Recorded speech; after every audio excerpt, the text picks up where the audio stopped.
समस्याओं के निदान के लिए प्रशासन से गुहार लगाकर थक चुकी जनता उतरती है सड़क पर। कर्मचारी भी अपनी मांगे मनवाने बैठ जाते हैं हड़ताल पर। राजनीतिक पार्टियां भी करती हैं विरोध प्रदर्शन, किंतु जो देश के भविष्य हैं स्कूली बच्चे अपनी मांग पूरी कराने कहां जाएं, किससे कहें, किससे गुहार लगाएं। शिक्षा की बदहाल व्यवस्था और सरकारी उदासीनता पर देखिए लगातार खबरी चौक पर शिक्षा पर सिस्टम का दिखावा। सरकार नियम बनाती है ताकि उसका पालन हो सके, लेकिन जब वह खुद इस पर अमल ना करे तब क्या होगा? कुछ नहीं होगा। क्यों? जब तक जनता हाथ पर हाथ धरे बैठे रहेगी कुछ नहीं हो सकता। आज शिक्षक दिवस है और सरकार से लेकर प्रशासन तक इसे अपने अपने अंदाज में सेलिब्रेट कर रहे हैं। कोई शिक्षकों का सम्मान कर रहा है तो कोई अपने शिक्षकों को याद कर भावुक हो रहा है। ये वही सरकार है जो प्राइवेट स्कूलों से टक्कर लेना चाहती है। ये वही सरकार है जो प्राइवेट स्कूलों के बराबर अपने स्कूलों को खड़ा करना चाहती है। लेकिन सच तो यह है कि यह दिखावा मात्र है। कलेक्टर दौरा करते हैं, एसपी दौरा करते हैं, मुख्यमंत्री विधायक भी जाते हैं, लेकिन सब केवल आत्मानंद अंग्रेजी स्कूल जाते हैं। हिंदी माध्यम के स्कूलों से किसी को कोई लेना देना नहीं है और वह आत्मानंद अंग्रेजी स्कूल उन हिंदी मीडियम स्कूलों को कब्जा कर शुरू करा दिया गया है जहां हिंदी मीडियम के बच्चे परेशान हैं, असमंजस में हैं। इन हिंदी मीडियम स्कूलों की नई बिल्डिंगों में आत्मानंद विद्यालय खोल दिए गए और पुराने टूटे बिल्डिंगों में बच्चे संघर्ष कर रहे हैं। शिक्षा का मंदिर इसे कहा जाता है, लेकिन मंदिर को तो साफ सुथरा व्यवस्थित रखा ही जाता है, लेकिन हम इन मंदिरों को बदहाल छोड़ रखे हैं। लेकिन स्कूल और शिक्षा की नींव को हम स्वयं ही कमजोर करने में तुल गए हैं। आइए आपको लिए चलते हैं एक ऐसे स्कूल जहां पानी भरे कमरे एवं जर्जर भवन में पढ़ने को बच्चे मजबूर हैं। इस बदहाल व्यवस्था से अंदाजा लगाया जा सकता है कि कैसे उस शिक्षा के मंदिर में बैठना तो छोड़िए, बच्चों को जाने से भी डर लगता होगा, लेकिन फिर भी शिक्षा पाने की जद्दोजहद में जाने को वे मजबूर हैं। समस्या यह है कि हमारा जो पुराना बिल्डिंग है, जो शासकीय उच्चतर माध्यमिक विद्यालय, उसको अच्छी तरह रिपेयरिंग हो जाए और रिपेयरिंग जो हमारे बड़े दूर दूर से आ रहे हैं छात्र और छात्रियां, उसको ठंडे के दिन में बहुत समस्या होती है।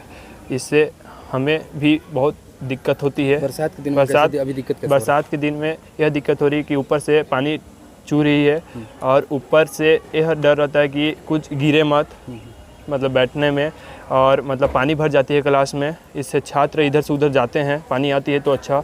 इसलिए हम यह चाहते हैं कि बिल्डिंग अच्छी तरह रिपेयरिंग हो जाए, हमें समस्या मत हो, हम अच्छी तरह अपना पढ़ाई कर सकें। सरगुजा जिले के बतौली विकासखंड के शासकीय बालक उच्चतर माध्यमिक विद्यालय आज़ादी के बाद से इस क्षेत्र का पहला स्कूल था जहां 20 से 25 किलोमीटर से बच्चे पढ़ने आते थे, लेकिन आज ये खपरेल भवन जर्जर हो चुका है। बरसात के दिनों में छात्र छात्राओं को पानी से भरे कमरे में बैठकर पढ़ाई करने को मजबूर हैं और यह भी डर बना रहता है कि कभी ऊपर से छत गिर ना जाए।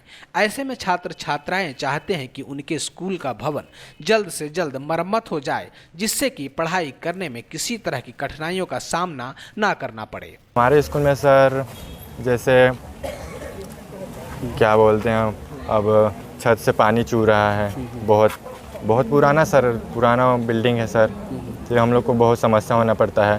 तो सर हम लोग के आत्मानंद 2 पाली में लगना पड़ता है, 2 आत्मानंद में बैठने हैं, फिर हमारे 12 बजे स्कूल लगता है हम लोग का। तो सर बहुत प्रॉब्लम होता है सर बच्चों को। क्या प्रॉब्लम हो रहा है उसमें? लगभग शाम अगर 2 पाली को लगता है तो 12 बजे लगता है, 4:30 में छुट्टी होता है। भवन में क्या दिक्कत आ रही है? भवन में सर पानी चूता है, एक हो गया है, तो सर बैठने में बहुत प्रॉब्लम होता है, पानी भर जाता है और जगह के लिए बहुत थी। क्या चाहते हैं आप? सर हम लोग को जगह मिल जाना चाहिए और रिपेयरिंग हो जाना चाहिए अच्छी तरीके से, और 1 पाली में स्कूल लगे लगभग। इधर स्कूल के प्रभारी प्राचार्य बताते हैं कि हाई स्कूल के नाम पर नया भवन तो बना दिया गया, लेकिन आत्मानंद इंग्लिश मीडियम खुलने के बाद इस भवन को आत्मानंद इंग्लिश मीडियम स्कूल को यह कहकर दे दिया गया कि पुराने भवन का मरम्मत अच्छे से करा दिया जाएगा, लेकिन आज तक भवन मरम्मत नहीं करवाया गया है। वहीं कई बार उच्च अधिकारियों को भी शिकायत की गई, लेकिन इसका अब तक निराकरण नहीं हो सका। कि हमारा विद्यालय पुराने भवन और नए भवन में लग रहा है। नया भवन हमारा आत्मानंद को दे दिया गया है, तो सारे बच्चों को हम पुराने भवन में बैठा रहे हैं। भवन की स्थिति जर्जर है। इसमें बहुत सारे कमरे ऐसे हैं जिसमें शैक्षणिक व्यवस्था संपादित करने में बड़ी परेशानी होती है। अभी पानी टपकता है, जिस समय बरसात नहीं होता उस समय तो ठीक रहता है, लेकिन जैसी बरसात शुरू होता है छतों से पानी टपकना शुरू हो जाता है और कीड़े भी गिरते हैं। खपरेल है तो कीड़े भी गिरते हैं। भवन अत्यंत पुराना और प्राचीन है, जिसमें अभी हम लोग कक्षा लगवा रहे हैं। क्या इसकी शिकायत नहीं की आज तक? ने कई बार इसकी की जा चुकी है। और जिस समय आत्मानंद बना, इस समय नया भवन को अधिग्रहित किया, उसमें बोले थे कि इस भवन को भी हम दुल्हन की तरह सजा के और इस भवन को आपको चीज़ करेंगे करके बच्चों को क्लास लगाने के लिए। सर शासन चाहे बच्चों को, जैसे हमारे आदिवासी बच्चे पढ़ते हैं, ज़्यादा आदिवासी अंचल के बच्चे करीब 829 अभी हमारी संख्या है यहाँ पे। तो इन बच्चों को बैठने के लिए भी अच्छी व्यवस्था हो, अच्छे भवन की व्यवस्था हो, अच्छे कमरे हों, अच्छे डेस्क बेंच हों, ताकि ये भी हमारे जो ग्रामीण अंचल के बच्चे हैं, आदिवासी अंचल के बच्चे हैं, पिछड़े क्षेत्र के बच्चे हैं, वंचित समूह के बच्चे हैं, अच्छा विद्या अध्ययन कर सकें, अच्छी पढ़ाई कर सकें, ताकि ये भी आगे बढ़ सकें और इनका भविष्य उज्ज्वल हो सके।